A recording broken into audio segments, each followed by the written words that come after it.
Hello, welcome back to Steve's Corner. The week that was. Boy, if we ain't had a week, no country's ever had a week, has it? I mean, we got a current president that's falling all over the place, who's they just about have dead to rights, pay to play with Ukraine, and then we got an ex-president who just got indicted for classified documents. We had a mass shooting up here in Richmond in the past weekend at high school graduation in the middle of the day. Hundreds and thousands of people daggone standing around, and somebody just decided to shoot a gun off. And then New York City. New York City is lost. They are a lost cause. Anybody that's living there, you need to move while you still can, or they're going to build a wall around it and make you stay. That's how crooked they are, communists they are up there. But old Uncle Joe, him falling like he did, I wanted to revisit that because that bothers me. Makes me feel bad. Because I'm thinking if that was my granddad, I wouldn't want him to be like that and serving in a job like that. The President of the United States is a demanding job. It's a 24/7. There's no breaks. And obviously it's too much for him. But him falling is not so big a deal to me. People trip and fall all the time. Even young guys do. Trust me, I know. But it's the fact that it's happened so many times over the past couple of years.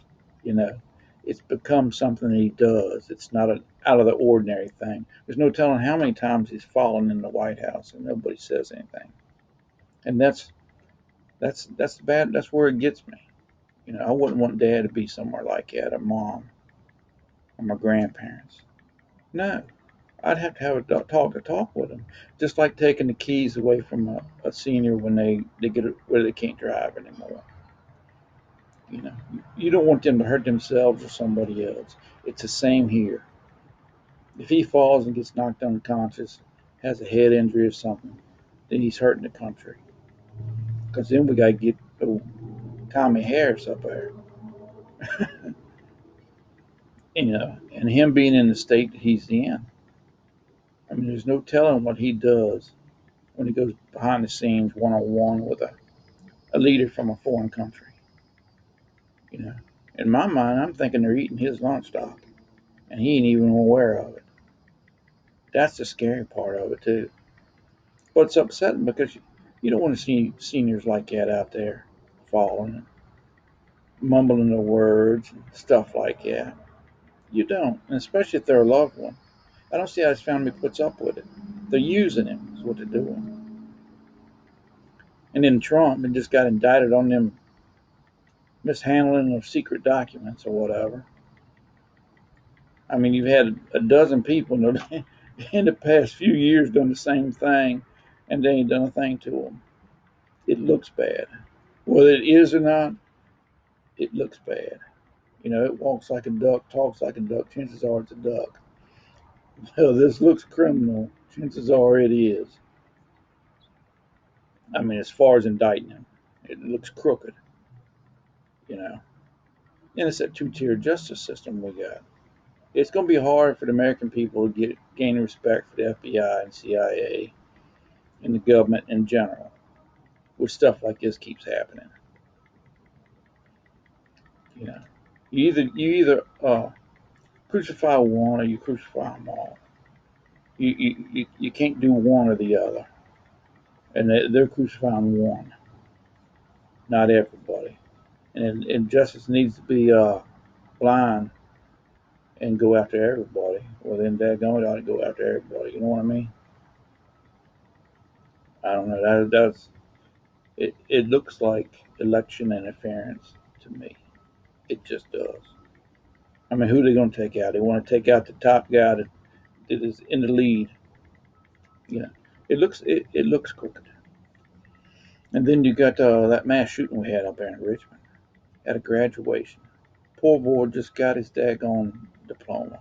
He was 18, and another guy shot him. Shot him and his dad. He shot 7 people, and that ain't counting. He had a guy get hit by, or somebody got hit by a car. He had a handful of people get anxiety attacks. Had to go to the hospital for that. And the fear and everything that he caused by shooting that guy. From what I understand, the boy was there for somebody else's graduation. He was 19, and he'd been having words with this guy all year about something. And they had words after the graduation outside. So he walked to his car, grabbed his gun, and come back and shot the guy. He got second-degree murder for that. That's what they're going to charge him with. I mean, to me, that's intentional. He went to his car to get a gun. But the sheer fact that somebody does something like that in the middle of the day in a crowded area like that, he has no regard for human life and no respect at all for the law. None. And you need to take somebody like that, lock him in the jail, and throw away the key. You can't have somebody like that out in a civilized society. You just can't. I mean, that was sad. That was terrible. And then I heard the other day, it was yesterday, I think I was reading on here in the news, New York has they put out crack pipe vending machines out on the street for the homeless. They put it out one day and had it full. They come back next morning, it was empty, completely empty. What kind of sick state does that? Or city? If you live in New York City, Doc, you need to get your butt out before they put the gates up and don't allow nobody out. Because it's what it turned into. They're allowing the crazies to run the insane asylum. They're benefiting bad behavior instead of trying to fix it. That's what they're doing. They're not fixing it by giving them pipes to smoke with. They need to stop it. I don't know how they do that, but that's where they need to be working.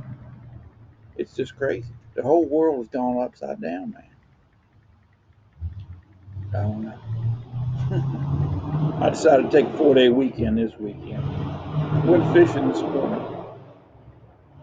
I'm going to enjoy myself. Had a rough week, busy week. Well, y'all be good. Make it a good weekend, Doc, and we'll talk to y'all later.